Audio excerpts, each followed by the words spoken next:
शहजाद इकबाल साहब, आपको क्या लगता है, क्या इस अलहदगी के कुछ मुज़मरात हो सकते हैं? नहीं, मुझे नहीं लगता कि फौरी तौर पे होंगे। जाहिर सी बात है, उन्होंने ये फैसला किया है कि वो हुकूमत के साथ नहीं बैठेंगे ट्रेजरी बेंचेस पर, लेकिन ये भी नहीं कहा है कि वो उनकी मुखालफत करेंगे। मिसाल के तौर पे अगर कल को कोई वोट ऑफ नो कॉन्फिडेंस आ जाता है वजीर आजम के खिलाफ, तो अख्तर मेंगल क्या अपोजिशन की सपोर्ट करेंगे, ट्रेजरी बेंचेस की सपोर्ट करेंगे, ये उस वक्त भी उन्हीं का फैसला होगा। तो अगर वो बैठ भी जाते हैं इस वक्त ट्रेजरी बेंचेस से बाहर, तो मेरे ख्याल से फौरी तौर पर तो हुकूमत को कोई ऐसा धचका नहीं लग सकता। हाँ, सिंबॉलिकली ये एक इंपॉर्टेंट बात है, और ये अपने पिछले दिनों भी देखा था कि सिर्फ अख्तर मेंगल साहब की पार्टी नहीं, इसके अलावा MQM और PMLQ और GDA, इनके भी तहफ़्फ़ुज़ात थे हुकूमत की गवर्नेंस को लेकर। और इन तमाम पार्टीज ने जब ये एक अलायंस बनाया था तहरीक इंसाफ के साथ, हर किसी ने अपना एक चार्टर किया था। MQM का 9 या 10 नुकात का एक चार्टर था जो हुकूमत ने उनको यकीन दहानी करवाई थी कि हम फौरन इम्प्लीमेंट करेंगे। बाद में जब इम्प्लीमेंट नहीं हुआ तो वो हुकूमत से बाहर आ गए और वजारत से बाहर आए थे BNP के। जी, वजारत से बाहर आए थे, लेकिन आपने देखा कि एक वजारत मिलने के बाद MQM दोबारा सेटल हो गई। वो सारे मामला वैसे ही हैं। इसी तरह मेंगल साहब के साथ भी जो मुआहिदा था वो भी मुकम्मल नहीं होगा। जो मुआहिदा इन्होंने साउथ पंजाब के हवाले से किया था, जब खुसरो बख्तियार साहब और तमाम लोग इसमें शरीक हुए थे, वो कोई मुआहिदा पूरा होना नहीं है। ये बात तो हमें पहले भी पता थी और अब ज्यादा वाज़ेह हो गई है। इस वक्त हुकूमत अपने मसाइल में उलझी हुई है, ना रिफॉर्म्स होने हैं, ना इन पार्टीज के साथ जो जो उन्होंने मुआहिदे किए थे वो पूरे होने। हुकूमत अगले 3 साल फायर फाइटिंग करती रहेगी। कोरोना आ गया, उसकी वजह से फायर फाइटिंग और ज्यादा तेज हो जाएगी। अब और बहुत से ऐसे एरियाज होंगे जहां पे उनको जाकर डैमेज कंट्रोल करना पड़ेगा। अब ये अगले 3 साल आपको ऐसे ही नजर आएंगे। इसमें कोई आप बड़ी तब्दीली, 3 साल कोई कह बड़े तो रहे हैं, रिफॉर्म्स या कोई बहुत बड़ा मुआहिदा किसी गो के कयास आराइयों पे काम नहीं धरना चाहिए, इंप्लीमेंट होता नहीं देख सकते। ये भी है। सॉरी, आप गो के 3 साल कह तो रहे हैं, लेकिन कुछ कयास आराइयां गो के उन पे कान नहीं धरना चाहिए, पर ये भी हैं कि शायद अब कुछ बुनियादें हिलती हुई नजर आ रही हैं हुकूमत की, या वक्त नहीं, मुझे नहीं लगता ऐसी, मुझे नहीं लगता कि फिलहाल ऐसा कोई इशू है। मजहर अब्बास आप कुछ ऐड करना चाह रहे हैं?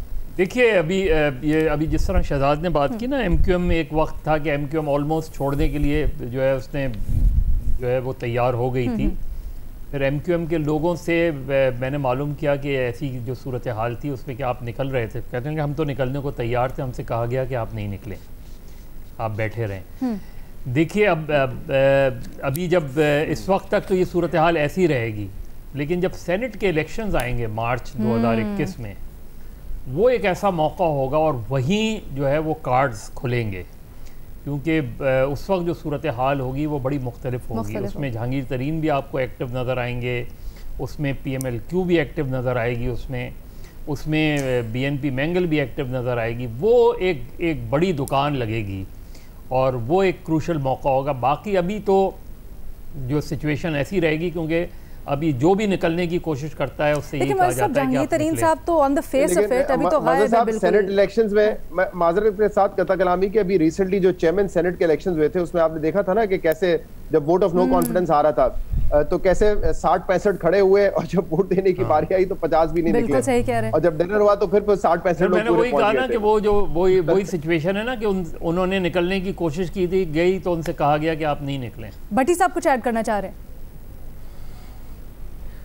Madam speaker, madam Sheikh, please अल्लाह के नाम पे इनकी आनियाँ जानियों को अवाम, मुल्कों, कौम, मुआहदों से ना जोड़ें। अच्छा, ये बड़े चालाक लोग हैं, मक्कार लोग हैं, सारी उम्र यही काम करते रहे। इनके अपने मफादात हैं, सिर्फ अपने मफादात, अपने मफादात, अपने मफादात। ठीक। भट्टी साहब इतने चालाक मक्कार हैं तो फिर तहरीक इंसाफ के साथ क्या कर रहे हैं बैठ के? इमरान खान क्यों ऐसे मक्कार लोगों को साथ बैठा के अपनी हुकूमत कायम किए हुए? Very valid.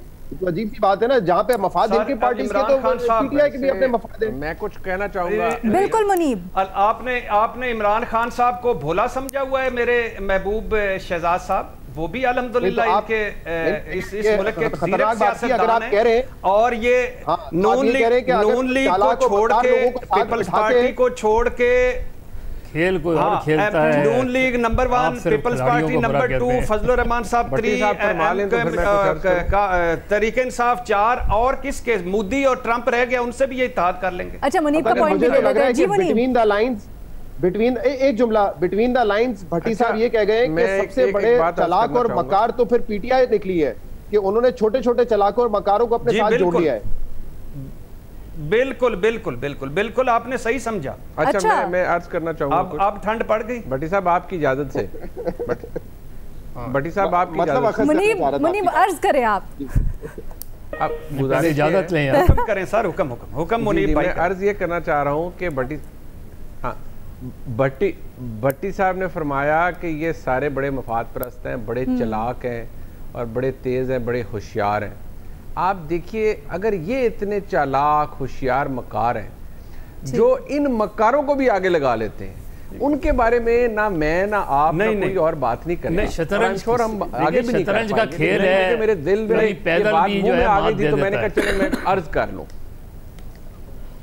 नहीं, आपने बिल्कुल सही हुक्म किया। बात यह है कि यही तो इनकी मकारी है, यही तो इनकी चालाकी है, ये ताबेदारी जो है।